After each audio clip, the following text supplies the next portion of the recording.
Hello, I'd like to give a warm welcome to all of you out there. As you know, my name is Renee and you're watching my Health Corner. Believe it or not, God really does care about your health. Last year, about anywhere you looked, there was sickness and disease that was on the rise. And in the United States, someone had a heart attack every 40 seconds. 1.4 million Americans were diagnosed with diabetes and 1 in 2 people got cancer. And it's estimated there would be about 1.9 million new cancer cases diagnosed, and 609,360 people died from cancer last year in the United States alone. There's also a rise in the number of strokes per year, gastrointestinal problems, arthritic conditions, lung conditions, lupus, multiple sclerosis, and a host of many other diseases. The question is why? Well, many people believe God is to blame, but is that really the case? In 3 John verse 2 in the Bible, we're told God wants us to prosper and to be in health. So if he wants us to be in health, yet disease is more rampant now than ever before, what's the problem? Well, there's laws known as natural laws, and when these laws are neglected in any way, the result is sickness and disease. And over a period of time, neglecting these laws, more severe diseases can set in, like cancer. So last time I talked about supplementation, and that was part 2, and today I'm going to be talking about the importance of eating fruit and vegetables, dealing mainly with vegetables. So anyway, let's get started. Now in the Bible in Matthew 4:4 it says, "Man shall not live by bread alone, but by every word that proceedeth out of the mouth of God." And then Isaiah 52:2 says, "Eat that which is good." And the Spirit of Prophecy and Counsels on Diet and Foods, page 314 says, "Encourage the eating of fruit and vegetables and bread." And then CTBH 47.1 says, "Fruits, grains, and vegetables prepared in a simple way, free from spice and grease of all kinds, make the most healthful diet. They impart nourishment to the body and give a power of endurance and a vigor of intellect that are not produced by a stimulating diet." And then CD 322 paragraph 3 says, "The simple grains, fruits of the trees, vegetables, have all the nutritive properties necessary to make good blood." Did you hear that? We don't need meat, we don't need dairy to have all the nutritive properties that we need, because everything is in the grains, fruits, and vegetables, we're told. And now, what is a vegetable anyway? Well, vegetables normally refers to the leafy green stem, root, or even the flower stalk portion of an edible plant.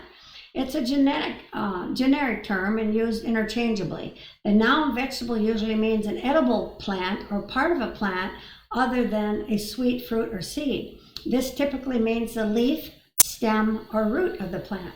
Some vegetables can be consumed raw, and that's something like an onion or lettuce, spinach, that type of stuff. But all the rest of the vegetables, they need to be cooked in order to get the proper nutrients and enzymes from them. And they're only to be cooked until tender. Now, I'm going to do a video on that someday, showing you all the quotes and the proof of that. Now, as in fruits and vegetables are also, as in fruits, vegetables are also a home for many antioxidants that firstly help our body to be protected from diseases and stress and cancers, and secondly, helps our body to develop a capacity to fight against those things by boosting up our immunity. In addition, vegetables contain soluble as well as insoluble dietary fiber known as non-starch, like cellulose, gums, mucilage, pectin, etc., that absorb excess water in the colon and retain good amounts of moisture in the fecal matter, thereby helps its easy passage out of the body. So many people are constipated, and it's because they don't drink enough water, for one thing, but that's another topic. Anyway, also can be helpful with conditions like hemorrhoids and chronic constipation and rectal fissures, etc. Now, we also need to go for our greens, like mustard greens, turnip greens, kale, collards, broccoli, spinach, those type of things. We need those things for magnesium so we stay fit and healthy. Now, one thing I want to be sure and tell you is if it has a seed in it, it's not a vegetable. Many people think tomatoes, eggplant, cucumber, bell peppers, tomatoes, avocados, squash, stuff like that. Those are not vegetables. Those are fruit. If it has a seed in it, it's a fruit, not a vegetable. Also, another one I didn't think of was zucchini. So anything, neither are beans or anything that grows with a pod like peas and green beans. Now, according to the Bible, in Genesis 3:17 through 19, vegetables were not allowed in the diet until after the fall of Adam and Eve, because man would now be sweating due to the curse of the land and bringing forth thorns and thistles. And the sweating causes a major loss of electrolytes, which is like, our minerals. And so therefore, God permitted the eating of the vegetables.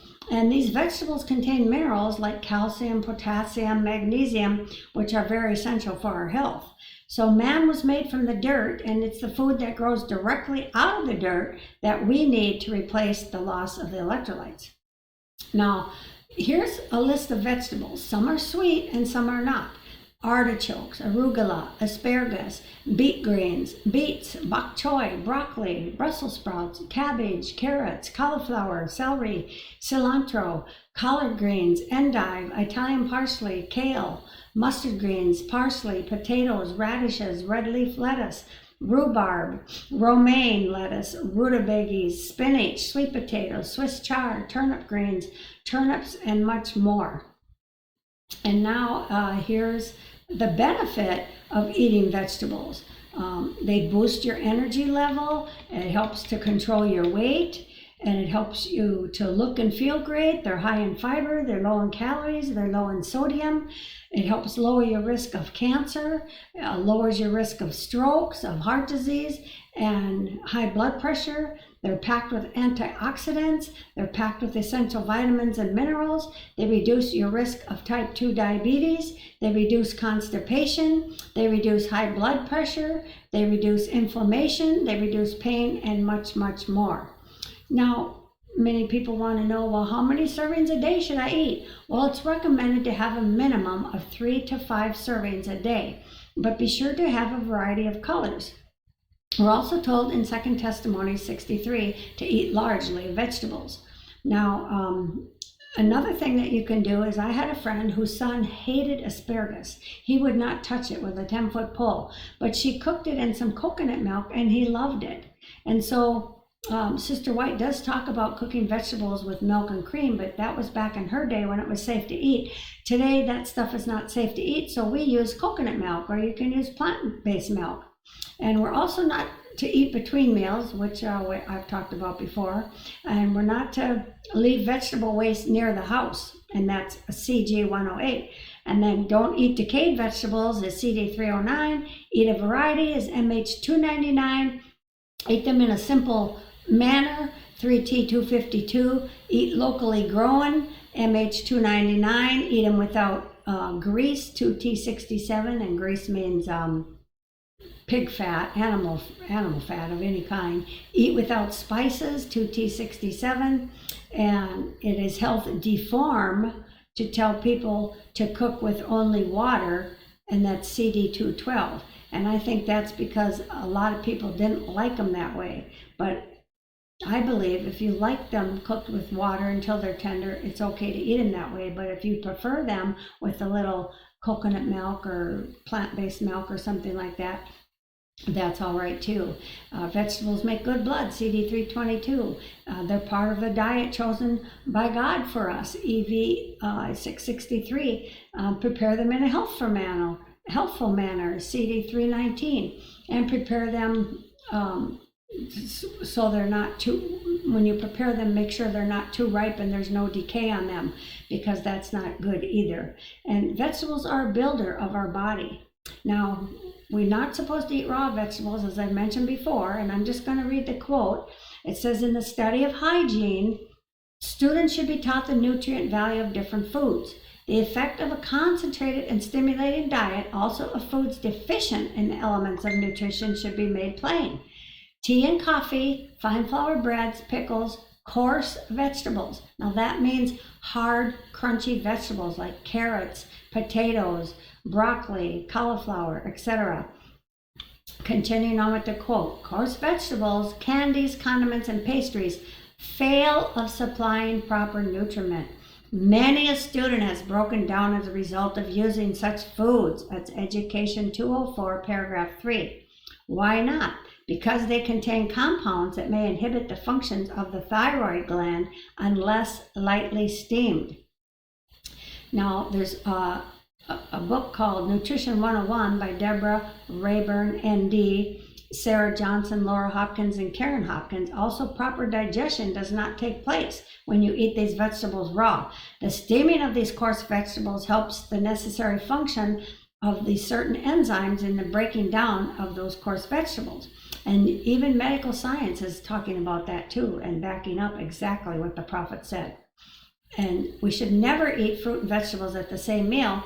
And we're told in Councils on Diet and Foods, if we want to preserve the best health, we should avoid eating vegetables and fruit at the same meal. Have fruit at one meal and vegetables at the next. Why? Because fruits and vegetables taken at one meal produce acidity of the stomach, then impurity of the blood results. The mind is not clear because the digestion is imperfect, and that's CD 112 through 113. Also, when you mix fruit with vegetables, our blood is made impure. There's fermentation going on inside the stomach. Your digestion is imperfect. Your stomach has a lot of acidity in it. Your stomach gets distressed and the brain is confused. You can read CD 113 and 395 to learn about those things. Now, there's also some links I'm going to post below where you can learn more about vegetables. And one site is nutritionandyou.com and dummies.com. And also a video about eating fruits and vegetables, and that's going to be a YouTube link, and I will post that below too. So anyway, that's our time for today. I hope what you've learned on here will be a benefit to you and your family, and that you can share it with others and help them too. So may God bless you, and hope you have a great week and time until the next time when we meet again. Eat healthy and stay safe. God bless you.